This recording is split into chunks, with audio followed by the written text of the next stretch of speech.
Rich lady calls black maid uneducated. She replies in perfect Greek. The chandelier's light glinted off Elizabeth Mason's diamond earrings as she sneered at the maid, whose mop paused mid-swipe, a book of ancient Greek tucked under her arm.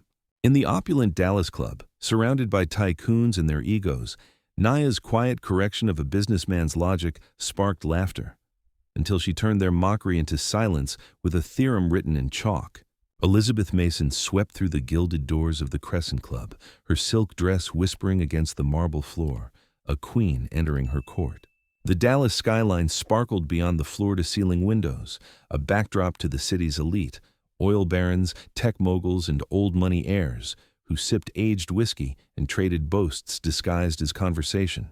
Elizabeth, a real estate tycoon whose name adorned half the city's high-rises, thrived here.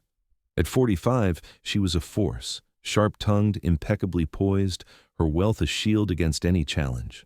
Tonight, she was hosting a gala for her latest venture, a luxury condo tower that would redefine the city's skyline. The room buzzed with anticipation, glasses clinking, egos jostling. Nia, the maid, moved through the crowd like a shadow. Her dark skin glistened faintly under the chandelier's glow, her hair pulled back in a tight bun. She was young, maybe 25, her uniform crisp but plain, a stark contrast to the glittering guests. In one hand, she held a mop. In the other, a worn copy of Euclid's Elements in ancient Greek, its pages dog-eared. She'd been reading it during her break, tucked behind the bar until a spilled glass of bourbon pulled her back to work. As she cleaned, her eyes flicked to the book, her lips moving silently, tracing words written centuries ago. The trouble started when a portly businessman, mid-rant about market trends, misquoted Aristotle. The man said, "We are what we repeatedly do, so I say success is habit," he declared, raising his glass to murmurs of approval. Naya, wiping a table nearby, paused, her voice soft but clear. "That's not quite right.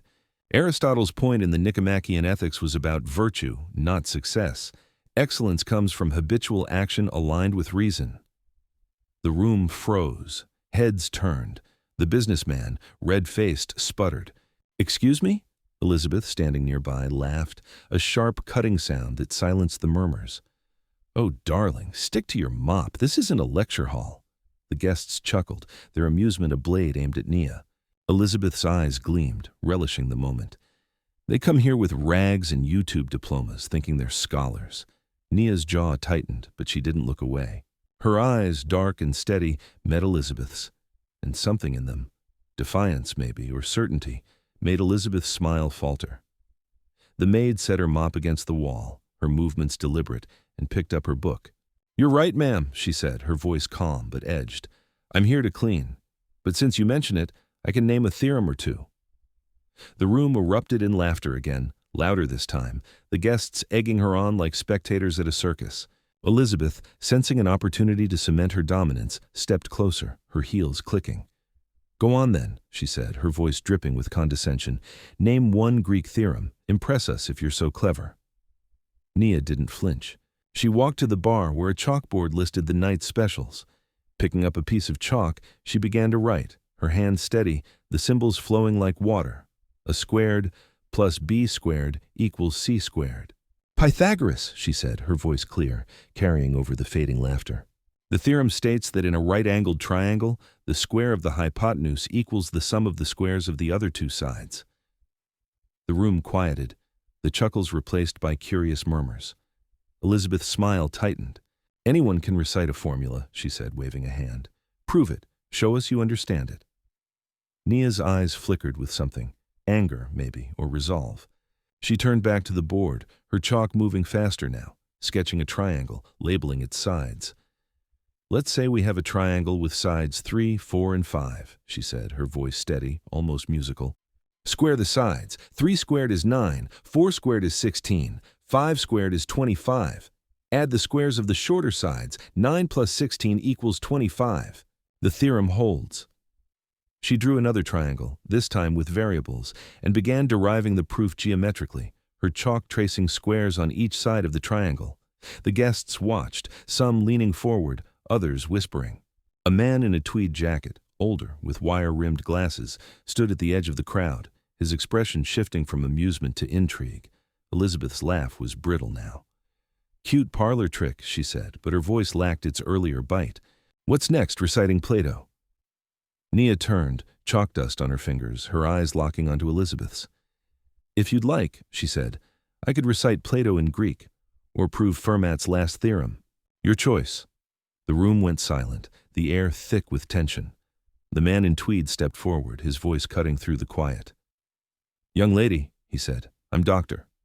Harold Klein, MIT.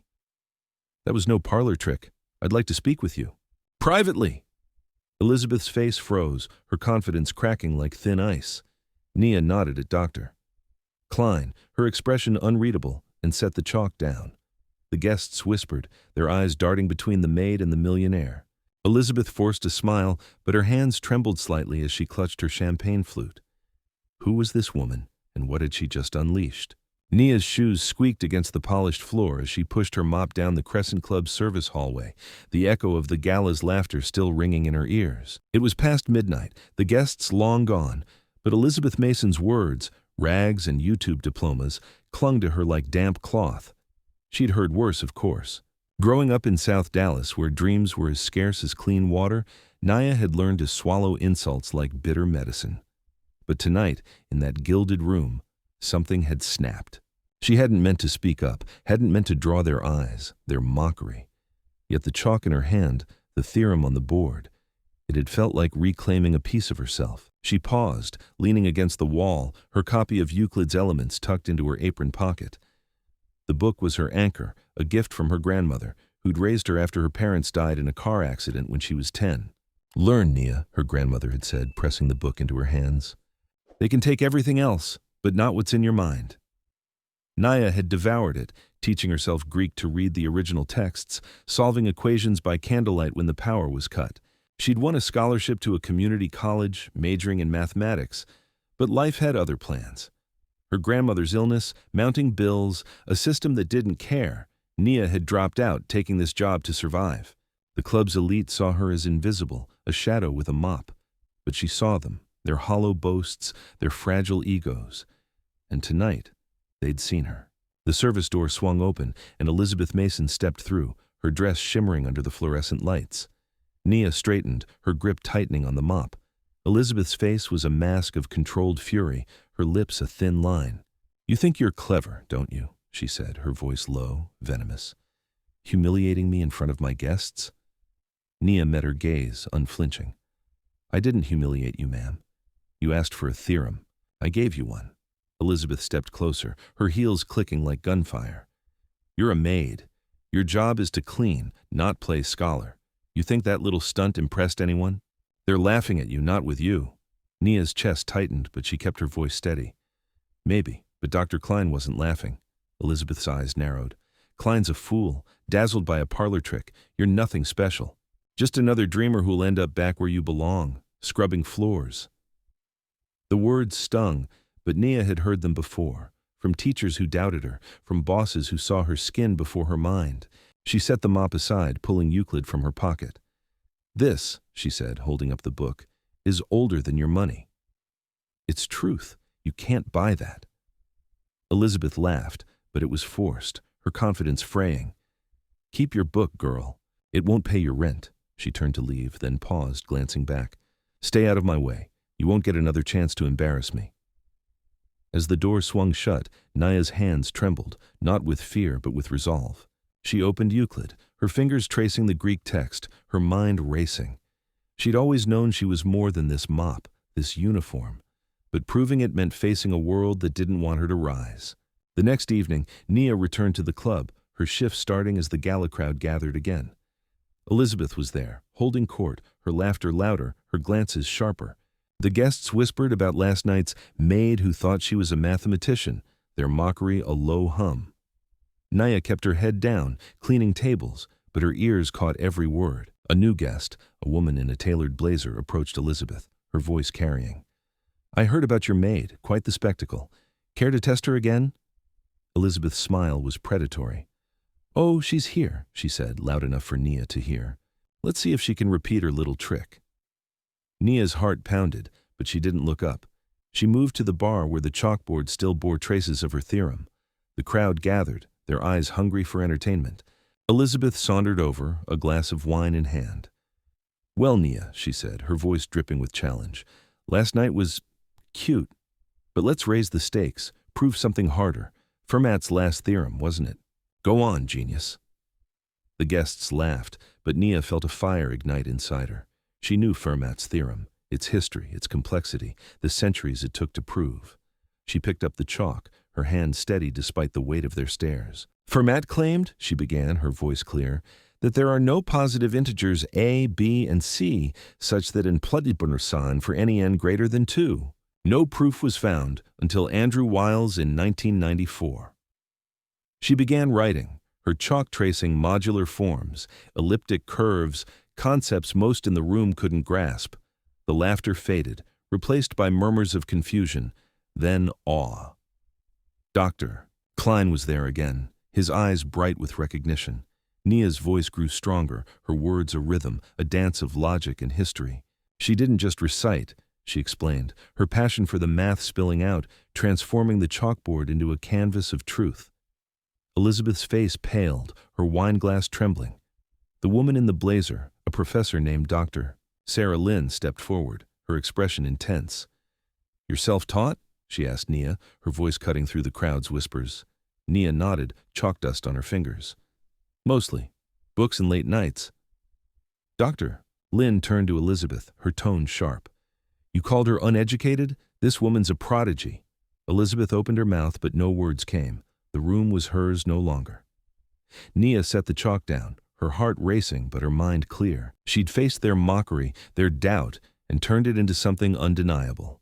But the fight wasn't over. Elizabeth's glare promised that. The Crescent Club was quiet the next night. The gala over, the chandeliers dimmed.